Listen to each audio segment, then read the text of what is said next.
Барлықтарыңызға ассалаумағалейкум, құрметті достар. Бүгін біз автосандағы жаңа тесттер талдайтын боламыз. 2023 жылғы бұл сұрақтар бізде автосанда 100% келетін сұрақтар. Құрметті достар, бұл біздің 31-ші видеомыз. Тест талдау бойынша біз осының алдында 30 видеоны YouTube каналға салып қойдық. Соны қарауға ұмытпаңыздар, және каналға тіркеліп, лайк басып, комментарий жазуды да ұмытпаңыздар. Мен сіздерге гарантия бермеймін. Осы мен YouTube'қа салып жатқан видеолардың барлығын қарап, сіз тесттен өтеді дегенге 100% гарантия бермеймін.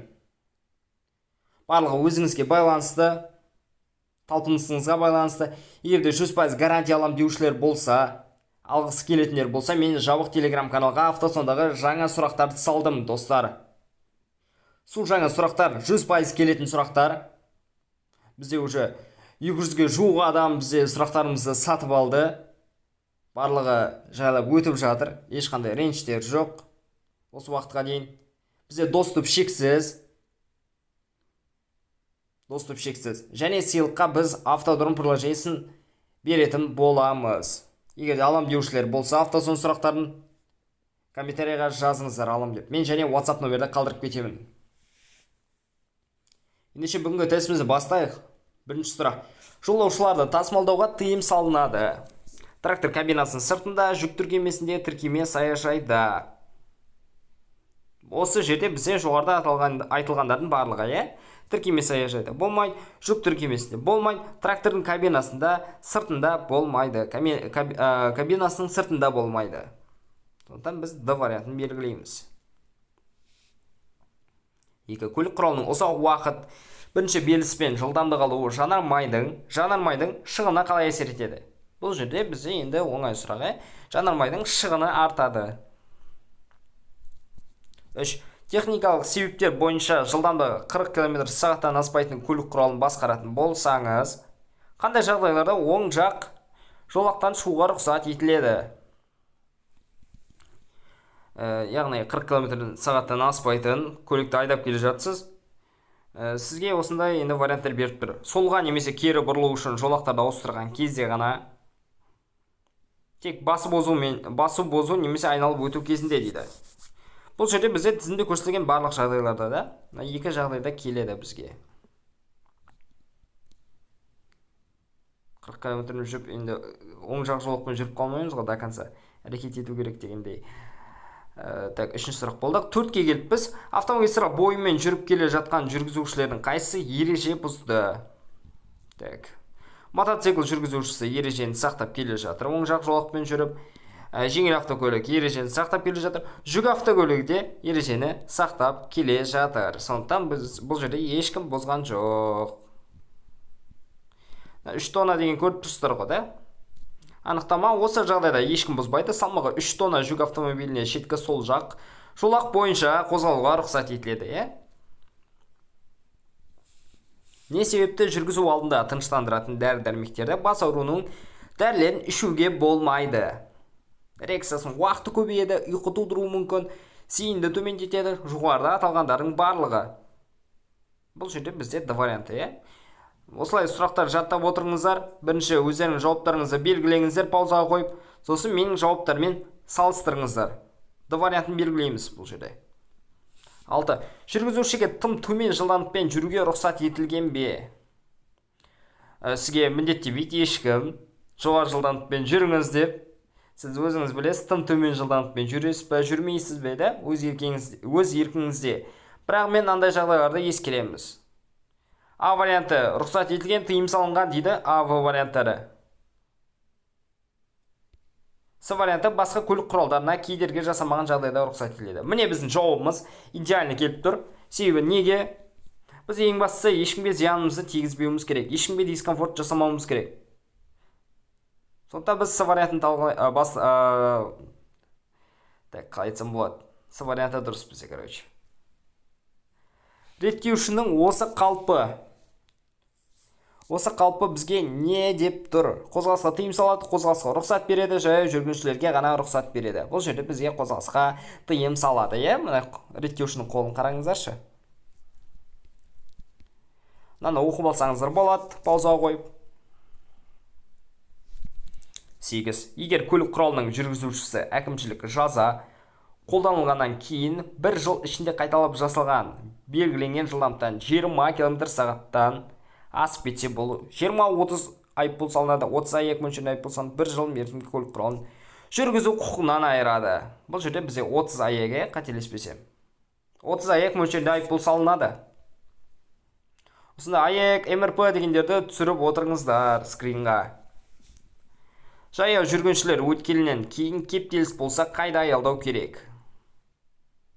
Енді сразу баса берейін. Ешқандай қиындығы жоқ сұрақ, бұл бізде тікелей жаяу жүргіншілер өткелінің алдында тоқтайды. Жаяу жүргіншілердің жолдарының үстіне тұрып алуға болмайды.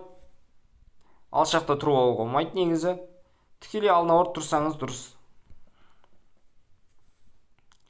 Бұл жағдайда жеңіл автокөлік жүргізушісіне басып озуға рұқсат етіле ме? Бұл бізде алдыңғы видеодағы сұрақ, 30-шы видеодағы.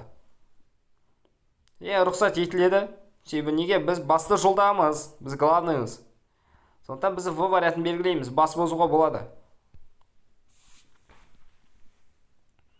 Елді мекеннен тыс жерде өзінің аялдамасынан қозғалысын бастайтын маршруттық автобус жүргізушісінің әрекеті. Елді мекеннен тыс жерде басқа көліктерге жол беруге міндетті. Басқа көліктерден артықшылығы бар. Елді мекеннен тыс жерде. Яғни бұл жерде бізде артықшылығы бар деп ойладым. Елді мекеннен тыс жерде өзінің аялдамасынан қозғалысын бастайтын маршруттық автобус жүргізушісінің әрекеті. Маршруттық автобус. Бұл жақта бұлай келтіріп қойған, бізде маршрут болса, ол яғни үкіметтің автобусы. Үкіметтің автобусы бізде артықшылығы бар, басқа көліктер жол беруі тиіс дегендей. Бірақ мен бұл жағдайда елді мекеннен тыс болған жағдайда, тыс жерде аялдамасынан қозғалысын бастайтын маршруттық автобус жүргізушісінің әрекеті. Басқа көліктерге жол беруге міндетті, Ал елді мекенде басқаша, оны білесіздер. 12. Жолаушылар мен жүктерді тасымалдау ережелерін бұзу мына мөлшерінде айыппұл салуға кеп соғады. 5-10 АЕК, 3 АЕК мөлшерінде 5 АЕК та бізде. Артериялық қан кетулер, бізде 3 қан кету бар. Артерия, вена, капилляр. Капилляр ол бізде ең төменгісі, яғни ең қауіпсізі, қатты қауіпті емес ол. Үстінен бір басып шүберекпен тез кетіп соғып болады. Яғни тамшы да ол. Вена деген бар, ол бізде орташа. Оның қан кетуі енді артерияға қарағанда орташалау. Қатты қан кетпейді. Ал артерия ол бізде ең қауіптісі. Вот бізде проблема артерияда болады. Ал енді жауапты белгілейік. Терең жаралы кез келген артерияның зақымдануы. Міне бізде А варианты. Неге терең жаралы деп тұр? Себебі бізде артерия, қолымызға қарап артерияны көре алмаймыз. Артерия ол бізде терең орналасады. 14. Сол жақ бұғана сүйегі сынған зардап шегушіге алғаш көмек қалай көрсетіледі? Сол қолдың артқы бетіне шынтақ буының иыққа дейінгі шанақ салып, сол қолды шынтақ буында бүгілген белдікке оң жақ бұрышта мойынға ілу дейді В варианты. Сол жақ иық буына тығызтаңғыш қою. Сол қолды шынтақ буында тік бұрышпен бүгіп, белдіктерге мойынға іліп, қолды денеге таңдау. Шынтақ шыққан жағдайда. Жоқ. Сол жақ бұғана сүйек екен ғой бізде.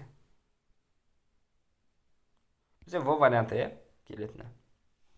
Сол қолдың артқы бетіне шынтақ буының иыққа дейінгі шынақ салып, сол қолды шынтақ буынында бүгілген белдікке оң жақ бұрышта мойынға ілу. Скрин жасап алыңыздар.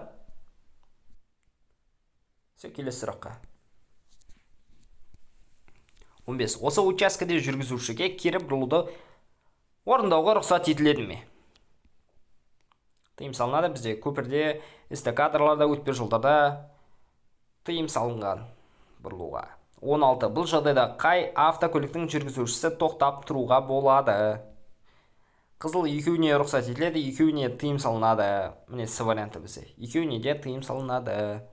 Бізде болмайды тұруға.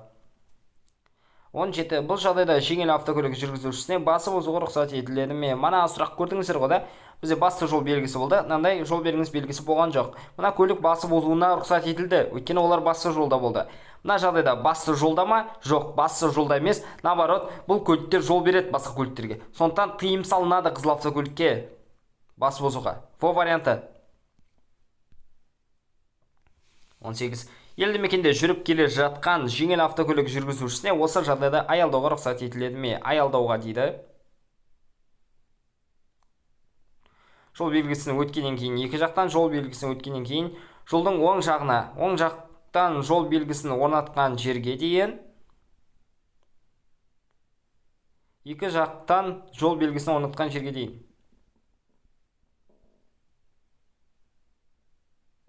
Бізде С варианты. Ай, блин.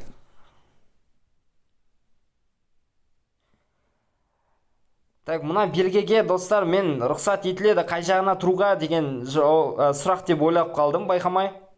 Наоборот, бізге тыйым салынады деп тұр. Я, бізде оң жағына тұруға тыйым салынады аялдауға. Мен мынаяқта оң жақтан жол белгісін орнатқан жерге дейін. Яғни мына белгі орнатқан жерге дейін бізге аялдауға болады. Одан кейін тыйым салынады. Мен түсінген шығарсыздар, достар. Мен қателігімді. Келесі сұраққа. Бізде неше қате болды уже. Қандай жол таңбасы тек маршруттық көліктеріне аялдауына мүмкіндік береді? Тек маршруттық. Қандай жол таңбасы? Жол таңбалар деп сұрап тұрған жоқ. Негізі бізде 1, 3, 4 жатады. Бізде енді жол таңбасы деп сұрап тұр. Сондықтан біз бірінші суретті таңдаймыз. 20. Осы жағдайда автокөлік жүргізушісіне көлденең тұтас таңбалау сызығын кесіп өтуге рұқсат етіледі ме? Болады, бірақ мен жиекте тоқтауға рұқсат етіледі. С варианты. Көрсетілген бағыттардың қайсысымен жеңіл автокөлік жүргізушісінің жүруіне рұқсат етіледі?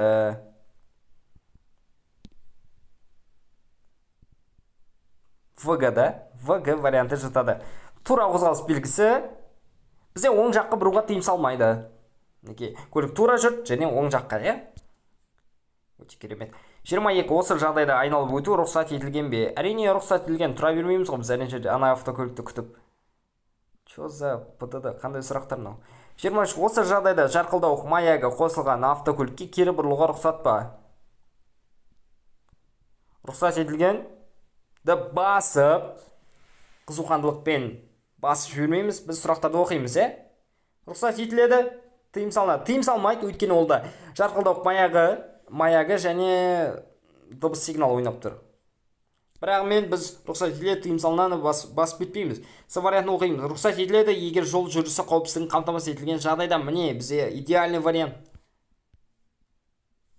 24. Автокөлікті елді мекеннен тыс жерде жүргізу кезінде жол белгісін көрсетілген жылдамдықты 15 км/сағат асырып жіберуге болады ма дейді мына белгіде.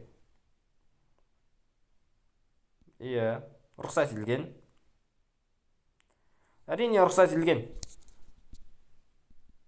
Неге бізде анықтамада айтып қойған. Ұсынылатын жылдамдық жол белгісі жүргізушілердің белгіде көрсетілген жылдамдықпен жүруге міндеттемейді. Сізге міндеттісіз мына жылдамдықпен жүруге деп міндеттемейді. 25. Жеңіл автокөлік жүргізушісіне елді мекенде осындай аялдау жасауға рұқсат етіледі ме? Жоқ, тыйым салынады. 15 метр болу керек минимум. Ана жерде бізде 10 метр деп тұр. Берілген белгі орнатылған жолдарда жүргізіп үйренуге дейді. Рұқсат етіле ме, тыйым салынады ма деп сұрап тұр. Бізде А варианттары. Жоқ, біз С вариантын таңдаймыз. Қазақстан Республикасының үкіметімен бекітілген тәртіпке құзыретті органмен келісілген маршрутқа қосылған учаскелерде ғана рұқсат етіледі. 27. Бұл таным белгісі қалай аталады? Осы сұраққа келесіздер ғой, достар, сразу вариантты белгілеп тастау керек. Ірі көлемді жүк. Келеді осы сұрақ бізде автосон. Жаңа сұрақтардың бірі ғой. Жүргізушілердің қайсысы осы жағдайда ереже бұзды? Кім бұзды, достар?